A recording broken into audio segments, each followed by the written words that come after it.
जय श्री श्याम। कलयुग में जहाँ हर तरफ कोहराम सा मचा हुआ है, लोगों के जीवन में बुरी घटनाएं हो रही हैं, आए दिन कोई ना कोई दुख, कोई ना कोई परेशानी आपको घेर लेती है। ऐसे में लोग खुद को हारा हुआ महसूस करते हैं, बहुत हताश महसूस करते हैं और ऐसे समय में हम अपने भगवान को याद करते हैं और ऐसे में आपकी रक्षा स्वयं खाटू श्याम बाबा करते हैं। खाटू श्याम बाबा की शक्ति में, उनकी भक्ति में इतना प्रभाव है कि उनके भक्त कभी भी अपने जीवन में निराश नहीं होते। उनको अपने जीवन में हमेशा विजय प्राप्त होती है। अनगिनत भक्त हैं जो खाटू श्याम बाबा को सच्चे दिल से मानते हैं, उनकी पूजा आराधना करते हैं। ऐसे भक्तों पर कभी भी कोई बुरा प्रभाव नहीं पड़ता। वो अपने जीवन में हमेशा विजय प्राप्त करते हैं क्योंकि खाटू श्याम बाबा उनकी स्वयं रक्षा करते हैं। जो भी खाटू श्याम बाबा की पूजा और आराधना सच्चे मन से करता है, उनकी सभी मनोकामनाएं पूर्ण होती हैं। उनका मन शांत रहता है, उनका आत्मविश्वास बढ़ता है। उनकी कुंडली में अगर कोई बुरे ग्रह भी हैं तो उनका प्रभाव उनके जीवन पर कभी नहीं पड़ता। खाटू श्याम बाबा अपने भक्तों को कोमलता और प्रेम प्रदान करते हैं।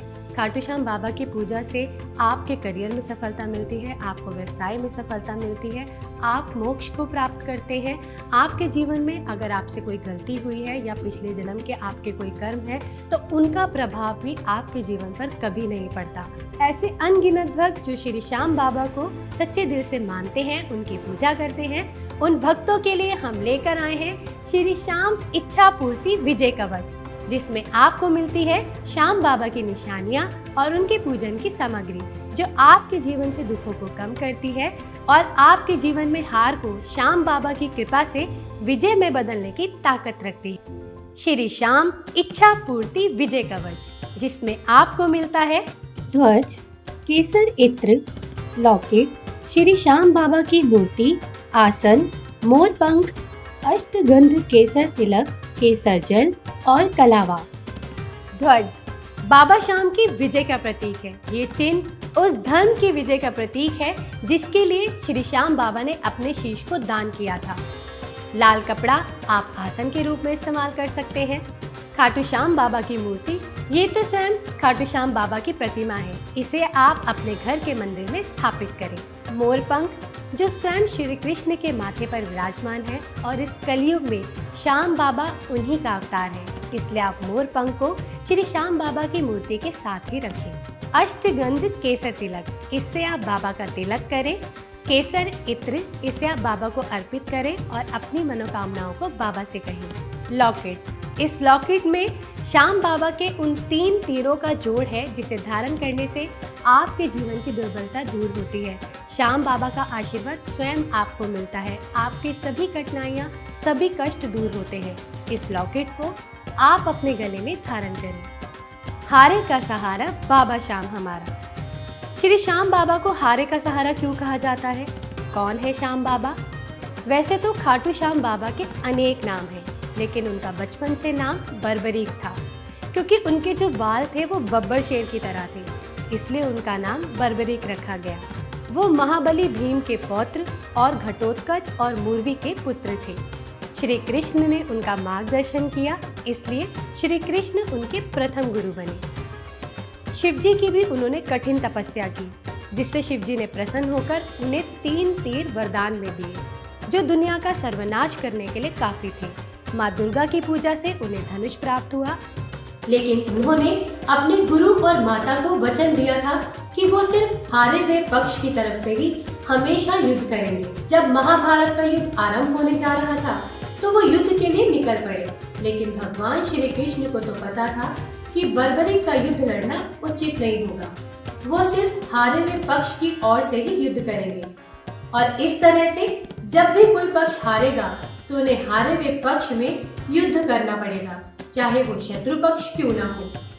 भगवान श्री कृष्ण के आगे कठिन समस्या थी कि वो क्या करें। जब बर्बरीक युद्ध में भाग लेने के लिए अपनी यात्रा कर रहे थे तो भगवान उनको मार्ग में ही मिल गए। भगवान ने उनसे पूछा कि बर्बरीक, ये तुम कहाँ की यात्रा कर रहे हो? बर्बरीक ने उनसे कहा, दादाश्री, मैं इस महाभारत के युद्ध में भाग लेने जा रहा हूँ और अपने दादाश्री युधिष्ठिर की ओर से युद्ध करूंगा। तब भगवान ने पहले उनकी परीक्षा ली और वो परीक्षा में बर्बरीक ने वैसा ही किया जैसा भगवान ने कहा। तब भगवान कृष्ण को लगा कि इनके युद्ध करने से दोनों पक्षों को हानि हो सकती है। ऐसे कोई भी विजय प्राप्त नहीं कर पाएगा और इससे पांडव पक्ष की हार हो जाएगी। उन्हें समझाया कि तुम्हारे युद्ध लड़ने से कितनी क्षति हो सकती है, क्योंकि तुम तो सिर्फ हारे पक्ष की ओर से ही युद्ध लड़ोगे, इसलिए तुम वापस लौट जाओ। बर्बरीक को अपने वचन का एहसास हुआ और उन्होंने कहा कि मैं वापस नहीं लौट सकता। ये मेरे वंश के सम्मान का प्रश्न है और आप ही मेरे मार्गदर्शक हैं, इसलिए आप मेरे गुरु भी हैं। आप मेरी तो कुछ सहायता कीजिए। काफी सोचने के बाद श्री कृष्ण बर्बरीक से कहते हैं कि तुम मुझे गुरु मानते हो तो अपना शीश मुझे दान कर दो। दूसरी तरफ ये भी कहा जाता है कि श्री कृष्ण ने उनका सर होने वाले युद्ध की भूमि पूजन के लिए मांगा, जिसके लिए एक वीर वर्ग के शीश दान की आवश्यकता होती है। बर्बरीक ने बिल्कुल संकोच नहीं किया और अपना शीश भगवान को दान कर दिया और बस भगवान से अंतिम प्रार्थना की कि मैं भी इस युद्ध को देखना चाहता हूँ। भगवान ने उनकी इच्छा पूरी की और उन्होंने पूरा युद्ध देखा। श्री कृष्ण ने उन्हें वरदान दिया कि कलयुग में बर्बरीक श्याम नाम से जाने जाएंगे और श्री कृष्ण ने बर्बरीक को अपना श्याम नाम दिया और कहा कि कलयुग में लोग उनकी पूजा करेंगे। जब भी कोई भक्त हताश होगा, निराश होगा या खुद को हारा हुआ महसूस करेगा तो वो उनके हारे का सहारा बनेंगे। इसलिए ही श्याम बाबा को हारे का सहारा कहा जाता है। और उन्हें खाटू श्याम क्यों कहा जाता है? क्योंकि जब महाभारत के युद्ध का अंत हुआ था तो श्री कृष्ण ने उनके सिर को खाटू नगरी, जो वर्तमान में राजस्थान का एक जिला है, वहां लाकर रख दिया था। इसलिए ही उन्हें खाटू श्याम के नाम से भी जाना जाता है। जय खाटू श्याम। हारे का सहारा बाबा खाटू श्याम के सबसे चमत्कारी तीर, जिनकी वजह से वो अमर हुए और उन्हें श्री कृष्ण का नाम भी मिला। कलयुग में उनकी पूजा की जाती है, उनको हारे का सहारा कहा जाता है। उन्हीं की कृपा से हम आपके लिए लेकर आए हैं श्री श्याम इच्छा पूर्ति विजय कवच, जिसमें आपको मिलती है श्याम बाबा की निशानियाँ और पूजन की कुछ वस्तुएं। आइए जानते हैं कि इसमें आपको क्या क्या मिलता है, इसका क्या महत्व है और इसका पूजन आप कैसे करें। ध्वज। माना जाता है कि जब खाटू श्याम बाबा महाभारत के युद्ध की यात्रा के लिए निकले थे तो वो अपने साथ इस ध्वज को लेकर निकले थे। धर्म की विजय के लिए उन्होंने अपना शीश दान किया था। इस ध्वज को उनकी वीरता का प्रतीक माना जाता है, इसलिए श्रद्धालु उन्हें झंडा चढ़ाते हैं। अपने घर पर भी आप ये झंडा लगा सकते हैं और अपनी गाड़ी पर भी लगा सकते हैं। लाल कपड़ा श्री श्याम बाबा के आसन के रूप में आप मंदिर में रख सकते हैं और इस आसन के ऊपर आप खाटू श्याम बाबा की मूर्ति की स्थापना कर सकते हैं।